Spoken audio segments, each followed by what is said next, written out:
de dispersiones en el cual vamos a realizar un pequeño repaso y diversos ejercicios. Para hablar de las dispersiones debemos tener en cuenta que se componen de la fase dispersa, que se conoce como el soluto, y la fase dispersante, que se conoce como la parte del disolvente. Las dispersiones se clasifican en mezclas groseras o mecánicas, en coloides y por último en disoluciones, que es donde nos vamos a centrar en este video.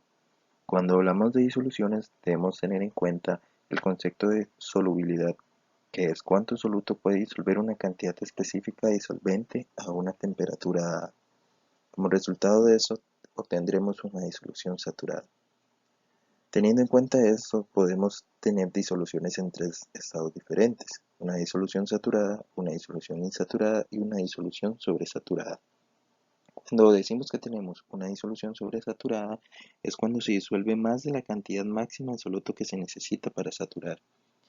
El caso contrario es una disolución insaturada, que es donde se disuelve menos de la cantidad máxima de soluto necesario para saturar. Debemos tener en cuenta que las disoluciones se clasifican por su estado de agregación, por su concentración y por su conductividad, donde tenemos electrolitos fuertes, que son los que disocian, los electrolitos débiles, que ionizan, y los no electrolitos, que solvatan. Cuando se lleva a cabo una disolución, hay diferentes factores que afectan a la solubilidad. El primer factor es el tipo de sustancia. Debemos conocer la naturaleza del soluto y el disolvente con los que estamos trabajando. El segundo factor es la constante dieléctrica. Esto solo aplica cuando realizamos disoluciones con compuestos iónicos y tenemos en cuenta que entre más alta sea la constante dieléctrica, la fuerza de atracción entre iones disminuye y es más fácil solubilizar. Los otros dos factores son la temperatura y la presión. Cuando hablamos del factor de temperatura debemos tener en cuenta que si la disolución se lleva a cabo en un proceso endotérmico o exotérmico.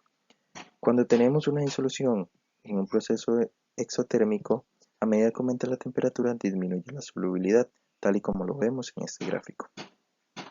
En el proceso endotérmico necesitamos energía para que se lleve a cabo la disolución, es decir, a medida que aumenta la temperatura va a aumentar el grado de solubilidad, tal y como lo vemos con el ejemplo del cloruro de sodio, que si aumentamos la temperatura va a aumentar el grado de solubilidad. Cuando hablamos del factor presión, eso aplica para los gases, y este se comporta de la siguiente manera: a medida que aumentamos la presión va a aumentar el grado de solubilidad del gas que queremos disolver. A continuación procedemos a realizar diversos ejercicios del tema de dispersiones. El primer ejercicio nos dice que se nos muestra la solubilidad de dos solutos moleculares F y K a distintas temperaturas y que con base a esa información marquemos cuáles opciones son correctas. Acá observamos el cuadro y vemos que tenemos el comportamiento de la temperatura que va en aumento. De 15 grados Celsius pasamos a 25 y de 25 a 35. Acá tenemos la solubilidad de los gramos del soluto en 100 mililitros de agua y vemos que el comportamiento de F, conforme aumenta la temperatura, aumenta el grado de solubilidad, tiene más gramos en disolución. El comportamiento de K, conforme aumenta la temperatura, disminuye su grado de solubilidad. Conociendo esta información, nos podemos ayudar de un gráfico de solubilidad que nos dé la interpretación o nos ayude a visualizar de qué forma se comportan ambos solutos. Trazamos el gráfico de solubilidad y dibujamos la trayectoria conforme a lo que vemos. En azul tenemos el comportamiento de F. Conforme aumenta la temperatura, aumenta su grado de solubilidad, y en rojo, tenemos el comportamiento de K. Conforme aumenta la temperatura, disminuye su grado de solubilidad. Conociendo esto, leemos las opciones que tenemos. La A nos dice: durante la disolución F se absorbe calor.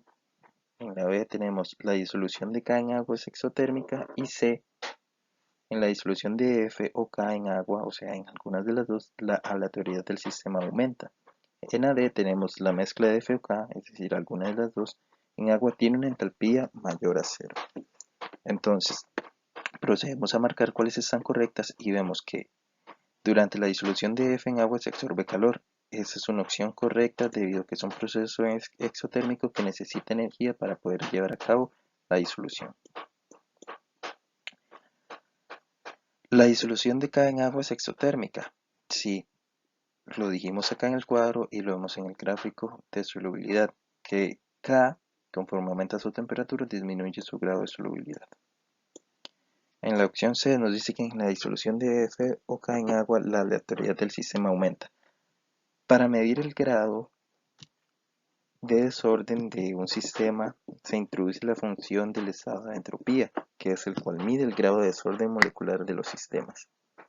Entonces, vemos que en la disolución F aumenta su grado de solubilidad. Entre más aumenta su solubilidad, favorece el grado de desorden, por lo cual aumenta la aleatoriedad del sistema. Pero en K sucede lo contrario. Acá el desorden no se va a ver tan favorecido debido a que disminuye el grado de solubilidad, pero como la opción nos pide algunas de las dos, esa opción es correcta. En la última opción tenemos que la mezcla de F o K en agua tiene una entalpía mayor a cero. Esto es prácticamente que teórico. Cuando estamos en presencia de un proceso endotérmico, la entalpía va a ser mayor a cero. Cuando es un proceso exotérmico, la entalpía va a ser menor a cero, va a tener un valor negativo, por lo cual acá nos piden que algunas de las dos tengan la entalpía mayor a cero. Esa opción es correcta.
En el siguiente ejercicio se nos muestra un cuadro relacionado con la solubilidad del cloruro de aluminio en tres diferentes disolventes, en la A, B y C.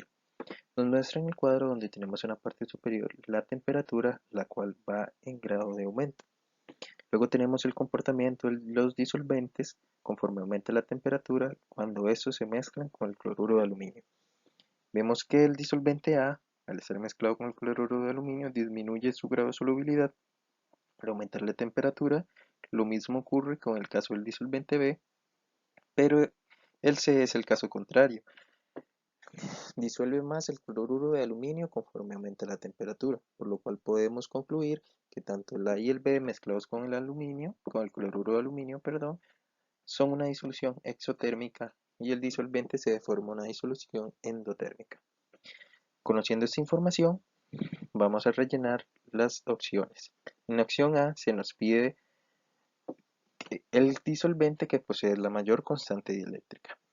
Cuando hablamos de constante dieléctrica, hablamos de la propiedad que tienen los disolventes para disolver iones o sales. Entonces, vemos que al mezclar el cloruro de aluminio con el disolvente C, tiene mayor solubilidad conforme aumenta la temperatura. Es decir, el disolvente C puede solubilizar más gramos de cloruro de aluminio conforme aumenta la temperatura respecto al disolvente A y B. Por eso tiene la mayor constante eléctrica y la respuesta es la C. En la opción B se nos pide que el disolvente que a la hora de mezclarlo con cloruro de aluminio formen una reacción exotérmica, o sea, que se forme una disolución que libere energía del entorno. Entonces, como ya habíamos dicho y habíamos concluido anteriormente que tanto el disolvente A y el B realizan o llevan a cabo disoluciones con el cloruro de aluminio que son exotérmicas. Entonces la respuesta correcta sería el A y el B. En la opción C se nos pide el disolvente que tiene la menor polaridad que los otros disolventes. Se nos pide que busquemos el disolvente que tiene la menor polaridad. Recordemos que acá hay que relacionarlo con que el compuesto que tenga la menor polaridad va a ser el que menos gramos de cloruro de aluminio va a llegar a solubilizar. Esto también lo podemos relacionar con la constante dieléctrica. Cuando diluimos sales, los compuestos que son no polares tienen una menor capacidad dieléctrica, por lo cual nos vamos a ver la tabla y el que menor capacidad dieléctrica tiene es el B. Solubiliza menos gramos de cloruro de aluminio conforme aumenta la temperatura. Y este en comparación, tiene la menor constante dieléctrica y tiene la menor polaridad respecto al A y respecto al C. En la última opción, se nos dice que a la hora de mezclar los tres disolventes con el cloruro de aluminio, tal disolvente en la disolución presenta la menor conductividad eléctrica en un mismo valor de temperatura. Tal y como lo dijimos en la acción anterior, el disolvente B es el que tiene la menor constante dieléctrica porque puede ser un compuesto no polar y es el que menor gramos de soluto o es el que mezcla la menor cantidad de gramos de cloruro de aluminio a la hora de llevar a cabo una mezcla.